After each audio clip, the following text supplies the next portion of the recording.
High, আমি নেহা। আজকে বাপি মা সবাইকে নিয়ে বেরিয়ে পড়েছি একটু পুজোর শপিং করতে।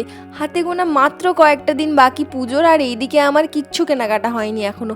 এই বিয়ের শপিংয়ের চক্করে পুজোর কেনাকাটা মাথায় উঠেছে।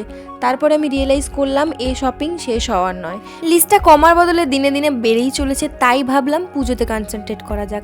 আজকে প্রথমেই চলে এসেছিলাম বাজার কলকাতাতে। এখানে বিরাট যে ভালো কিছু কালেকশন আছে তাও না, আবার খুব খারাপ কালেকশনও আমার লাগে না। একটু খুঁজে নিলে মোটামুটি ভালোই জামা কাপড় পেয়ে যাই এখান থেকে। এখন যখনই শপিং করতে যাই মনে হয় এমন জিনিস কিনবো যেটা আমি ডেইলি ইউজ করতে পারবো, অফিস যেতে পারবো। সেই জন্য এই সিম্পল কয়েকটা কুর্তি আমি পছন্দ করেছিলাম, তার সঙ্গে এই ড্রেসটাও আমার খুব পছন্দ হয়েছিল। ব্যাস আমার জন্য কমপ্লিট। এবারে চলে গেছিলাম দাদা আর বাপির জন্য কেনাকাটা করতে।